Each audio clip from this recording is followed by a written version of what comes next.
Welcome to the Any Given Chance podcast. Stories about passion and sacrifice. What actually goes on behind the scenes in the consistent chase of everything. We're going to bring you some untold stories. Some of people you know, some of people you don't. These stories that we bring on with our guests are nothing short of inspiring and will get you out there chasing your own goals as well. Join me, your host, 3am 365, Matty Minion, as we dive into these incredible stories. And of course, as the podcast grows, so do we together. So stick with us from the start, hit that like and share, subscribe button, get your family and friends involved, and we'll see where we are in 100 podcasts. No days off, no excuses.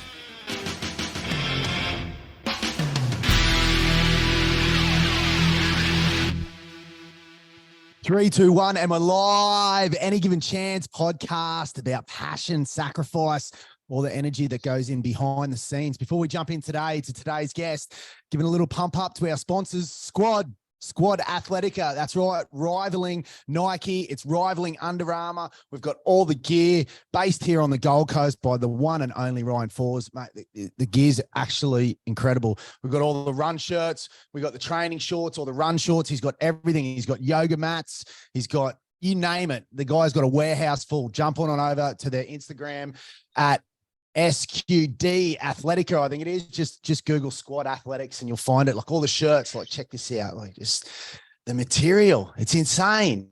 It's insane to train with. So give him a pump up. And also we've got a discount code for you. If you just go over there, you like something, want to buy something, type in AGC into the little code and you'll get your little discount shown up there. So I'm pushing for more people. See what he'll give me. Is it 10%? Is it 15? Is it 20? But the man in demand, welcome back. Podcast number one, the original, the OG, Liam Pope. How you going, buddy? I'm good, man. I'm good. Mate, really how's that ink? How good's that ink? How's that chest piece? Yeah, it's getting there. I just need to get the middle finished and then I'm good. I'm good to go, but I'll have it done before my next fight. So here we go, mate.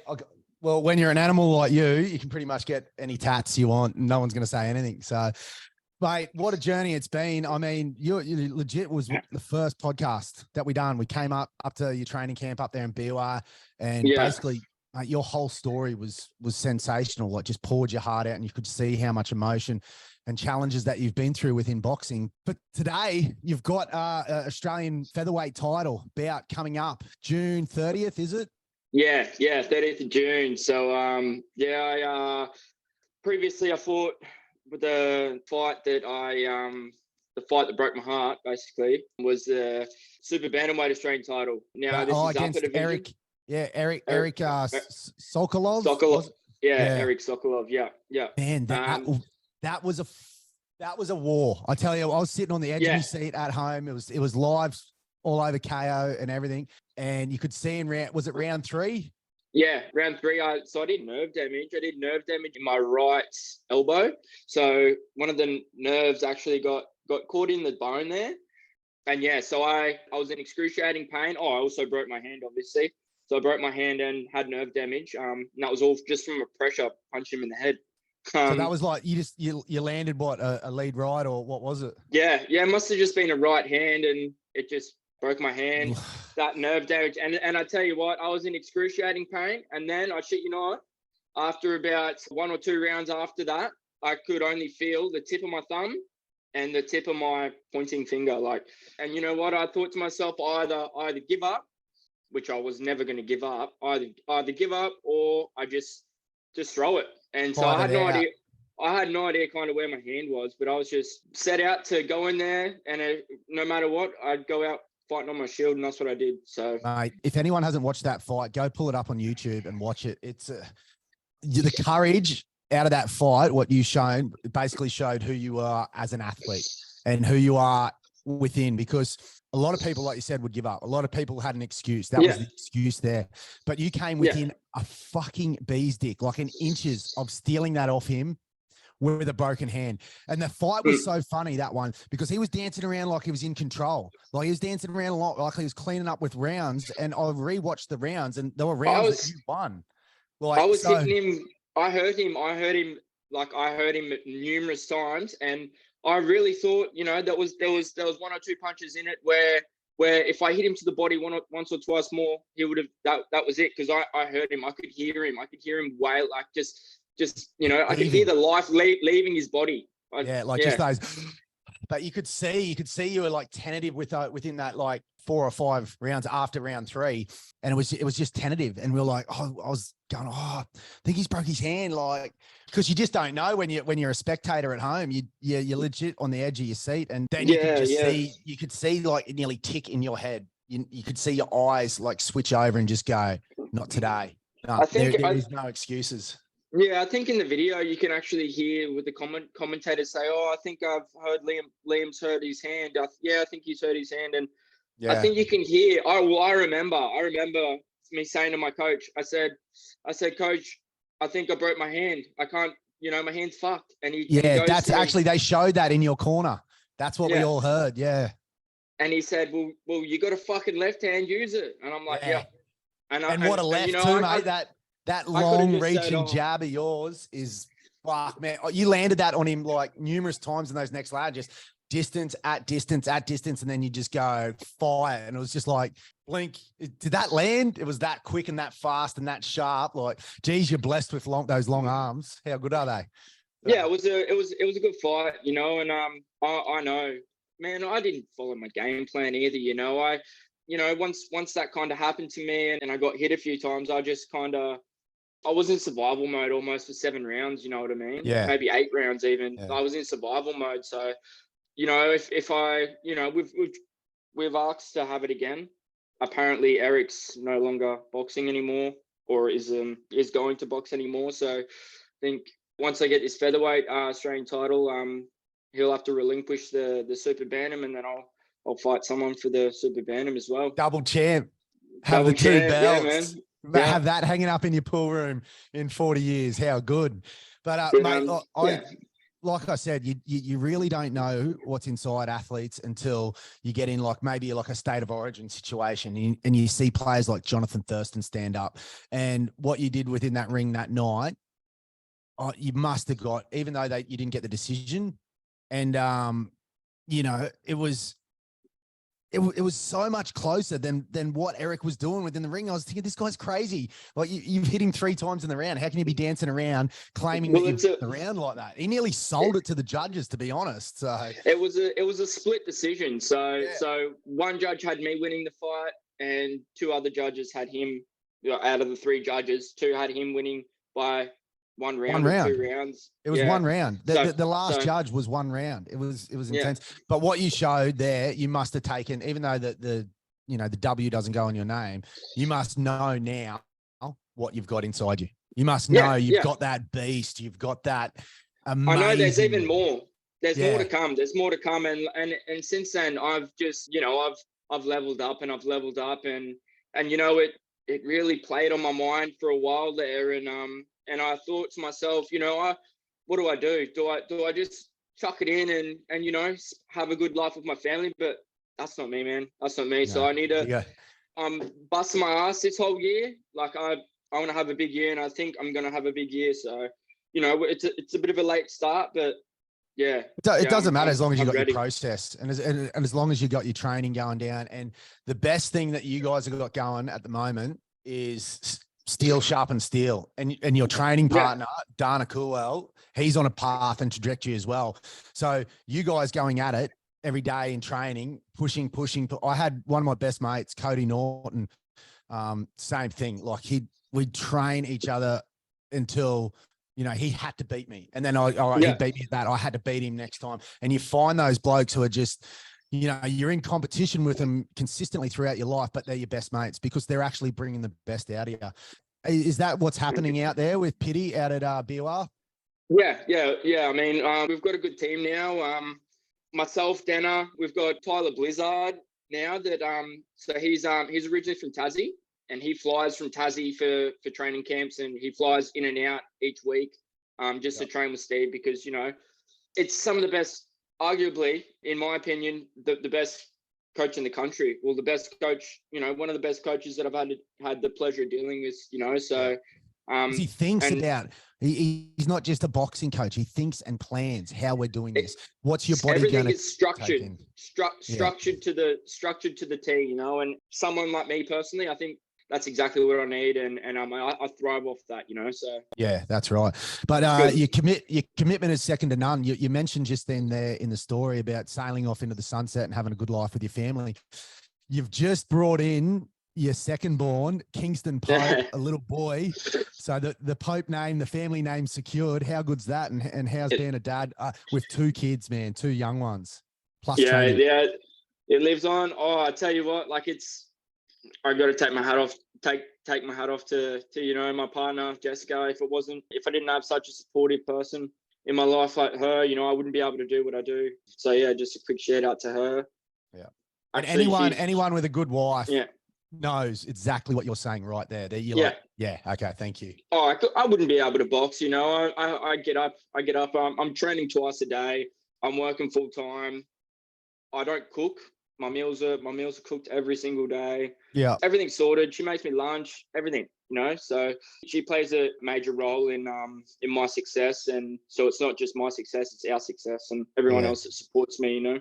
Correct. And when you understand that and the people around you understand that every win is their win and it should be celebrated at the same level.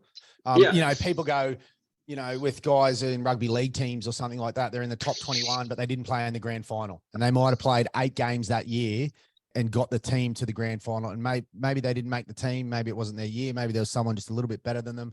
But that grand final win or that victory is just as much theirs as it is the doc, as it is your strapper, as it is your coach, as it is the 17 players that played on that field.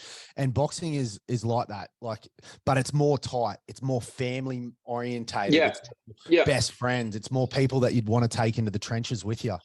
Well, the people that I so much as like, I don't associate with, or not so much associate, but I don't have time for just having friends, you know.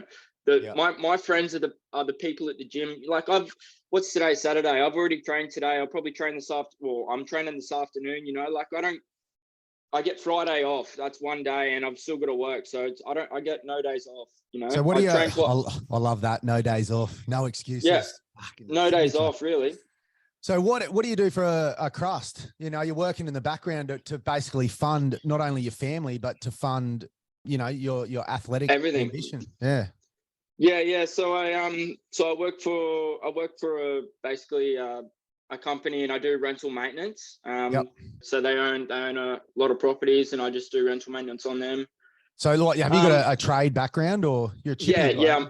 Yeah, qualified chippy. I'm a qualified chippy and I do everything from patching, painting. I do it all for them. And so it's a little bit. Sorry. Is that a little bit less taxing on your body compared to being a chippy? Yeah. Okay. Yeah, man. It's good. And they're very supportive of me as well. So like I'm able to, you know, really focus and I can start at 7 if I want. I can start at 6. I can start when it suits me. And if I need to pop out for something or I've got this or I've got that, you know, they've always, you know, kind of got my back and they're really good. So I'm very, very fortunate to have them. Well, this is where the team mentality comes in as well. Like it all adds up, but people can't fathom that. People work 40 hours a week and they're done. They're on the drink or their sleep weekend or relaxing. You're working 40 hours a week or within your job and you're training twice a day, every day. Now, does that, 40, what's your recovery plan within that? I mean, I go to bed early. I go to bed early, but I wake up early. And, you know, you're either, I honestly believe like once you've got your mind right, you're either built for it or you're not built for it. And I'm built for it, you know? Like I'll do whatever I need to do. Although my workload might be massive, you know, I'll do whatever I need to do and I'll get it done and I'll get it done to the best of my ability or whatever, you know, however it needs to be done. So mate, I love that. I love that. Absolutely love that mentality. And like I said, mate, it's the only way you got to be. Otherwise, you know, how can you expect to be successful? You need to, if you're giving anything less than 100%, and you might as well go and, you know, not do anything, sit on the couch. Sit on the couch. Mate, I want to get up and go for a run right now. Talking to you, it's hectic, mate. Yeah, it's inspiring, and that's what this podcast is about: is showing people what's actually capable and what actually happens behind the scenes. And like you said, like you're training twice a day, you're building up into this, and you've got that mindset of it doesn't matter. This is what I need to do to win, and then I'll do more if necessary. So. Yeah. So this is all leading up. How many more weeks have we got? Is it 8 weeks into the? I think when you do your marathon, it's the same week you do your marathon. I fight on the Friday, and you do your marathon on the Saturday or the Sunday, I think. Yeah. So GC. I think I think it's about 9 or 10 weeks. 10 weeks. 10 weeks. I'm pretty sure it's 10 weeks. Yeah. Yeah, man. So you got a 10-week calendar. You knee deep into it, and this is like legitimately the next 8 weeks is like full on. It just gets harder and harder and harder and harder. Yeah. How does your last week look like? You know, all the work. My last week will be awesome. This time around, this prep, you know, I've started doing everything right, you know, 12 weeks out. So I was in camp at the 12-week mark, and I've been training I was training every day before then. So I'll be more than ready. And this is at featherweight. So I'm looking to put on a little bit more size, you know. What do you walk around at naturally? At the moment, I'm walking around 60, maybe 61, you know, and that's kind of eating whatever I kind of want. But now that I've started to, you know, I've been taking my creatine and whatnot. I've been trying to put on a little bit more size, but the right way. So my weight hasn't really budged from that. But I mean, that's 3 kilos. That's 4 kilos from my fight weight anyway, which is 57. Yeah. So for people at home, the featherweight is 57 kilos, and super bantam's 55. Is it? Yeah. Is that the lowest you'll get to? Yeah. So that's what I would generally fight at, was 55.3, and that's tough. I mean, the last time I did it, I was ripped 7 up. or 8 weeks. I was 7 or 8 weeks out, and I was 63. So I had to lose 8 kilos in 7 weeks and do it properly. And wow. I did it, and I did it properly. Like, I have a dietitian, Rosie, the performance dietitian. She's great. She's got some really good plans, and, you know, I just stick to that to a T. And no thanks to my partner, you know, obviously making that. So she'll set out your everything. She'll set out your carbohydrates, proteins, weights, calories, and basically taper it off, including your workload that you're doing with training. Yeah. So she's really good. Like, we get our BMI scans and whatnot to see exactly how heavy we are, what we weigh, like what's in our body, how much fluid, you know, all of that kind of thing that you know, the nutritionist kind of. Mate, what's her number? Give me I've got a wedding. I've got a wedding coming up in 10, 11 weeks as well. So yeah, get me on that train, because in your last fight and that, holy shit, you're at weigh-in, you were just like ripped up, like standing there going, what? Wrong guy to fight, mate. Like, it was intense. I had some people say I look like a mannequin, like one of those ripped mannequins. Yeah. Yeah, that's exactly what it was, man. I swear to God. But mate, that's a testament to your work. You don't get like that, or your body doesn't get, or your fitness levels to go those 10 rounds or whatever your fight was. Like, you were walking in the park, like you're coming back after the rounds, especially in that Eric fight, and just sucking them in, going 2 breaths, and it looked like you were recovered, ready to go. Yeah. It just looked like you could go all day, mate. So that's a testament to your fitness and your coaching and your dedication as well. But let's concentrate on this Australian featherweight title. So it's a vacant title, and you're coming after it against Nesta Bolam, I believe. Yep. And he's a Olympian. He fought in the Athens Olympics and for Nigeria. But he is based here in New South Wales, isn't he? Is he down in Sydney? Is it? Yeah. So is that where the fight's taking? Is that where the fight's taking place? Yeah. I'm going into enemy territory, so it is what it is, and I'm quite surprised actually. We didn't go looking for this fight. They came and asked for the fight. They asked us, so you know they obviously believe in themselves, and obviously I've taken the fight because I'll fight anyone, anywhere, anytime, because I believe in myself as well. So How's that? Like, People pick and choose fights, and then you're just like, line them up, let's go. yeah, It's legitimately nearly an experienced fighter against your lightning power and speed. And you know, he's probably at the back end of his career and thinking he can outsmart you, but he doesn't know what, you know, you're on this movement train that's just going like that, like upwards trajectory. So look, man, it is why I don't understand why they'd come after you. But look, mate, if you get that belt and you get to double hang those belts on your shoulder, how good. So is that what is that what be the plan will be? Like, what's your year look like leading into this fight? So as far as I know, so I got this one on the 30th of June. Hopefully I come out of that unmarked or uncut out of the 10-round fight. I hope to, you know, finish it early, stop him. So that way I'm uncut. I back up 2 weeks later, and that will be in Brisbane. I think they've got possibly a tie for over 6 rounds. A tough dude. That'll, you know, make my ratings just go up a little bit more. And then I believe we've got a plan in the making of going to America for a 3-week training camp. So we're really knuckling down for this year, and hopefully we can even possibly get a fight over there in America while we're there. Cool. So two things I really want to come back and find out about that American camp, because that sounds interesting. But can you just explain to people at home who don't really understand, like, the ratings within boxing and how that works? Like, when you said, oh, hopefully I'll come out of that uncut, I'll go into this fight, and that'll boost my ratings if I can get a win there. How does the rating systems work to be able to get, you know, title fights and all that? Well, I suppose, well, put it this way, you basically, it's kind of self-explanatory, I guess. The more you win, the more active you are, the more you win.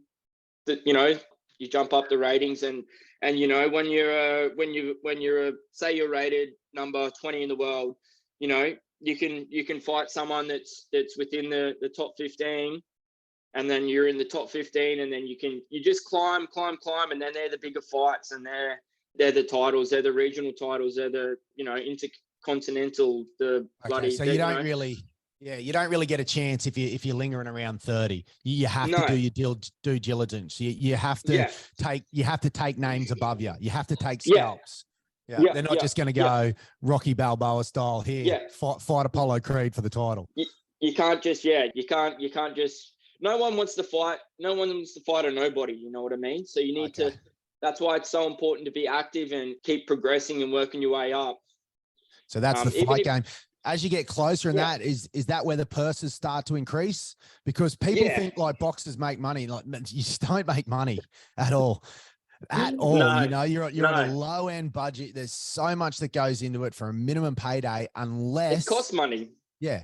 Unless you get to, you know, a super title fight or something like that. And then it comes down to promotions as well. So, and this is the reason why you're on the podcast, mate. If you can just take scalps along the way and build your following and build your profile, well, then when people come to pay to see your performances, because at the end of the day, as well as being an athlete, you're an entertainer.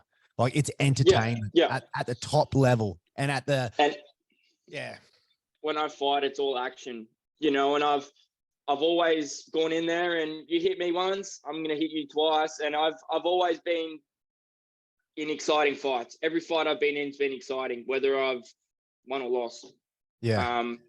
You know, so I'm trying to change things up now, because I need to rise to that next level. I need to change things up now, and I can't just go in there and go guns blazing and war. I'm a great boxer. I can box. I need to go back to that. And then when the time comes that I've got them hurt, or it's time to put the finger on the button, I can do it. So you know, have that push, have that level in you, have that, like you said, like some people don't have that. Oh, what is it? Not a dog mentality. It's just it is. It's exactly it's a bite down. It's a dog mentality. It's like, I don't care. You'll go down on your shield. Eat or be eaten. And that's how I fight. You know, I don't go in there thinking, oh, this is a hard fight. I I don't know if I'm going to win this. I don't care who's there. I don't care who's in there. I don't care who's outside the ring. I just love what I do. I love fighting, and it doesn't bother me who's in front of me. I'm going to do what I love to do, and I'm going to fight. I'm going to box. I'm going to, Right. I don't know. A lot of people see things differently, but it's just so basic for me. Like it's not just even, I don't do it because, it's fun getting punched in the face, or it's fun punch someone in the face. I just do it because everyone that boxes, like, none of us are probably right in the head. We can't be, because who wants to box? But like, it's just something that I don't know. I can't live without anyway. So, yeah, like you said, like some people like come in and out and they switch off after the gym, and it's fun for them and all that. It sounds like you live and breathe it 24/7, every second, everything you do. I'll be laying in bed. Thinking, what's Nesta going to be doing? How's Nesta going to come out? How's he going to do this? I'm doing that now, and I'm 10 weeks away, I sit and I think, oh, is that what he's going to do? He might do this and I might do that, like I'm already thinking that, and I'm 10 weeks away from fighting him. Like, right. Wow. That's how you got to be. If you take this shit seriously, that's how you got to be. And that's legit. What good people do. Great people do. Mate, people take it serious. What about the sound bites we just got out of that, Buzz? And I believe it. I believe everything you said. I thought I wanted to go for a run before and go train before. Man, now I'm fucking into it. I'm pumped. Seriously, yeah. That's what I do, man. That's what I do. And like, I might be driving to work at 5:45. I've just been for a run. I'm driving to work and I'm thinking, oh yeah, imagine me walking out. Imagine the crowd. Imagine, I walk out. I'm the first one to walk out. Imagine him walking out, because it's, I'm in enemy territory. It's, A side, I'm the B side. Just imagine me hitting him with that punch. Imagine, him bringing it. Like, I think of that shit fucking just about every day, nearly every second, Mate, like it's crazy. It consumes your life. It really does. But you just transported me. You just transport. I legit, and I get the listeners will feel that as well. If I'm feeling it, they're going to feel it. You just legitimately made me feel like I was in your life or in your shoes. For that 30 seconds just then, I felt like I was walking out. I felt like I was slipping dodge on my way to work, doing that. Like, and mate, like, I picked up boxing late, and I'm very amateur at it at best. I just love training because it's a new thing. I dedicated my life to surfing and rugby league, but boxing is something that I can just learn every day. I could just keep going and learning because for you, it's just like something that's just natural. Like I reckon you'd be at work and you'd be like slipping as you come down the hallway, and things coming at you at the car, birds in the car, and you're like ducking, weaving and throwing it right over the top. Mate, so what's this American camp? What's going on there? Like, are you training with a big name? Like, what's the plans and what's the idea or the thinking behind getting to America to do this? Is it to pick up new skills? Is it to see what's going on under there? What's the thinking behind America? Well, America's the country where boxing is in every household. It's massive. It's massive over in America. And like they say, if you want to level up, that's where you need to be. That's where you need to go. And we're seeing more and more fighters going there because it must be true. I haven't been there yet. So, but I know that Steve's been working tirelessly to organise a few things, and it looks like we're just waiting for the right times and some dates and fights to be confirmed and whatnot, so we can kind of work around that. And then I think Denakula and myself. I'm not sure who else. Probably Dana, myself, and Steve will go there. So what's there? Where are we? Are you just like going to go to some gyms, or what's? Can you reveal that? I think it's California. I think somewhere in California. So Steve talks to some people over there, and he's got some contacts there. Yeah. I can't really say too much more, but okay. But yeah, we're hoping to basically finish off a camp over there, and then possibly even fight over there. Yeah, and that's looking. Yeah, it looks good. It looks good. So it is looking good, but like you said before, like you're not making money. No. You're not, And it costs money. It's so what do you, two what and do a you half need to grand get to just for America? flights. What is, So sorry, we got a bit, I know we keep speaking over each other, but it's only because of the lag right. through, I don't mean to do, apologize to everyone at home, but yeah, we just got that like half a second lag between you and me talking. But so what's it going to cost to get you over to America? I think altogether it's 4,000. I think Steve said to me last. So I think the most expensive thing's flights, but not only that, then I've also got to I got to kind of pay my bills back at home. So it'll be expensive, but look, you want to be the best. You got to make sacrifices, and you got to do what needs to be done. And I believe I can take it to that next level. And it's one of those experiences where it's a once in a lifetime, opportunity and experience that I may never be able to do again, or I might be able to do it lots more. But like you said, this is what you need to do to go to the next level. And you're already doing as much as you can at home, and you're already got that mentality to do it. So in my mind, it's just like, well, this is the next thing that I do. And I don't care how I've got to get there. This is what I'm going to do to get there. But mate, I guess what I could ask is, well, man, I'm on board.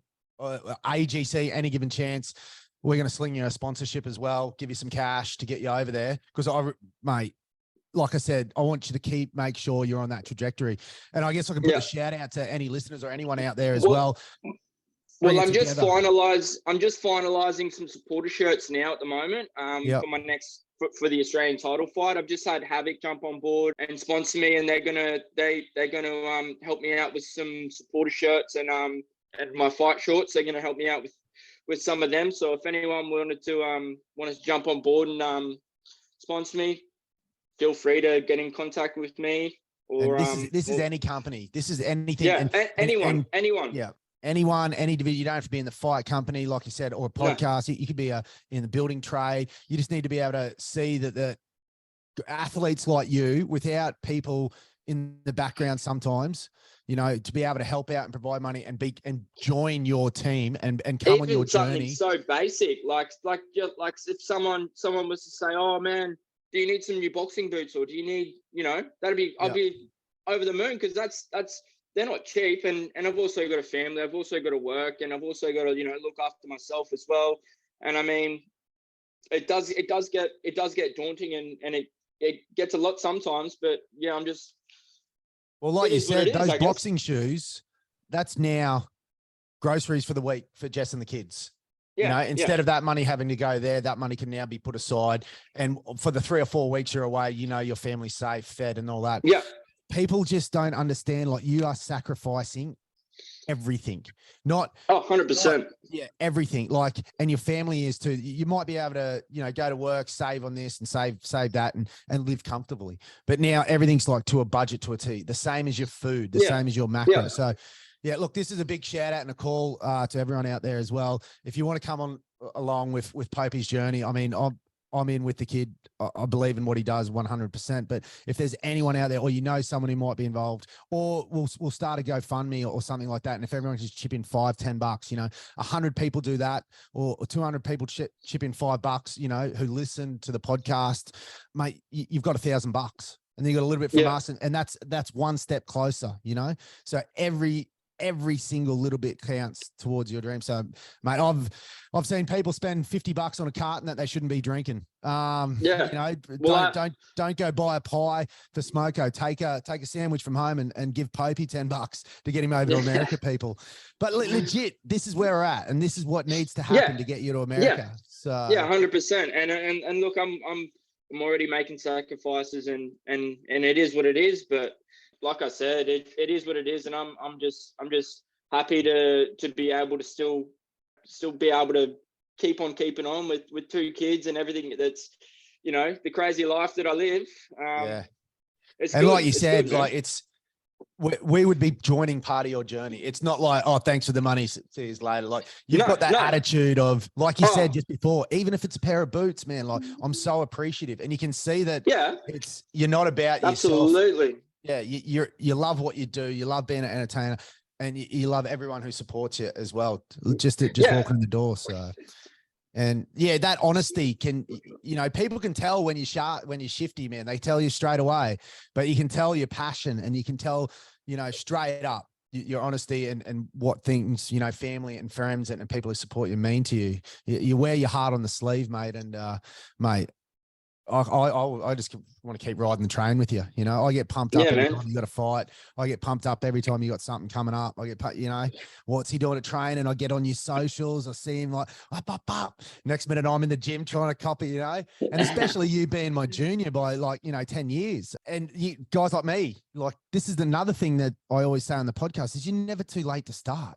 Like I picked up boxing after I retired, and this is the golden rule of 100, I always say, if you want to be a surfer, go get 100 waves. All right, sweet. If you want to go be a boxer and learn how to box and follow your stuff, go do 100 hours of boxing. Get yourself on a timer, 20 minutes a day, or an hour session a day for 100 days, and I guarantee you'll have some skills at the end of it. And this is what. And then you start watching blokes like you, and I'm like, what's he doing at training? And I'm like, all right, I'll go do that this session, pick up on YouTube, trying to pick up like things that you do. And in any sort of thing, it's new, it's refreshing. And like you said, the industry that you're in, I mean, it's impactful. Nothing happens overnight too. You got to remember, I've been doing this since I was 14, 15 years old. And I've had maybe 2 years off where I haven't boxed at all out of the how many years I'm 28 now, so that's a lot of years of in the gym, just grinding and trying to perfect myself at, what I love. So man, I'm going to do this. So I don't even 15, know. I'm going to calculate it out live on here. Let's get the calculator out. So let's go, say you're 14 to 28, that's 14 years. Let's go 12 years. Let's go. You train 6 times a year. So that's take off 52. So that's say 310 days a year times 12 years is 3,720 days in the gym, 3,700 days in the gym. Now say you do 2 a days. Well, let's just say a session is an hour, and let's say 2 a days are another hour of solid. They probably go for longer, but let's just give you 2 hours at most. So let's go times 3, 11,000 hours, 11,160 hours you've put into boxing. And that's probably being conservative. That's in the gym. That's not the runs. And that's just in the gym. And that's not in my head either. That's not in my head. I tell you what. I'm telling people to do an hour, 100 hours, and you'll have some skills of boxing. Imagine your skills of boxing right there. There it is. 11,160 hours in the gym. I could only imagine, mate. Oh, I'm pumped up again. I want to go run it again. I want to get onto the bag and tick up my hours, tick up my minutes. So that's a couple of hours. Yeah, a couple of hours. I've got a fair whack to catch you, I tell you, mate. Look, the one thing about surfing and I'm like you. I'm born and bred in the water. I've been born in the water, since I was 1, 2. Dad was a surfer. I was so lucky. But time in the water doesn't translate to time on a wave. Some surfs you only get 3 or 4 waves because it's a slow period. And 30 seconds within a wave. So it'd actually be interesting to sort of work out how much time on a wave you actually need to be a half decent surfer. Wave pools have changed too, but mate, look, we'll wrap it up there if you don't mind. Just if you want to follow Popey on his socials and his journey and pick up something, he's out there with Steve Pitt out at the BY gym there. He's with his, training part of Dana Cool. And I think your Instagram handle is at L Pope, or what is it? Yep. So my Instagram is at LPOPEE. Yep. And that'll do. Just stick to those, man. That's all I do. I just follow your story there. Yeah, we're going to set up. I'm going to get Alou in the background, our podcast manager, and the girls in the background who do all the editing to, create as much content for you as well to get it out there. I'm also going to, throw out, if you want to contact us directly, you can email me, get on our direct messages on our socials. If you want to come on board with the sponsor, and we'll put you in contact with Liam. Obviously Liam's training hard and pity, so we don't really want, him to have to handle the background and the communication there of, hey, how you going? But, anybody who can chip in, we'll look at doing a GoFundMe or we'll look at some way of setting up somehow. And like I said, mate, any support we can give you, great. I'm stoked. Yeah. So stoked for you. So, mate, anything to add? Any shout No, outs? Any love? Show any love? I just thank you, everybody. I hope this is going to be the first podcast. Yeah. I've recorded about 5 already, but I'm gonna throw this one out straight away. We've got the editing awesome. back because your fight's coming up. So actually, can we? How do we watch that? How do we get that? There's going to be a live stream, I believe. It'll be a pay-per-view live stream, I believe. It's not like those $20. Is it like 20 bucks pay? Yeah. Yeah, $14 or something. Yeah, it'll be something like that. But I'm not too sure on the link or anything like that. I'll have to. Yeah. I'll find out. I'll find out soon, closer to the event. Yeah, you do that. You give it to me. I'll distribute it out there. Mate, once again, thank you for being part of Any Given Chance. Thank you for having me. Yeah, your story's unbelievable, and your dedication is unbelievable, Popey. So, mate, we'll leave you there. Thanks for everyone for listening. Jump online. I'll have all the information for Popey's socials and all that there. I'll also get together, like I said, that GoFundMe page or any sort of sponsorship. I'll come back with a green belt. Guys, just give it a look. Just a look. Hang it over the shoulder. Give us a shoulder hang. I'll come back with a green belt. I love it. Woo! See you, Popey. See you later. Thank you.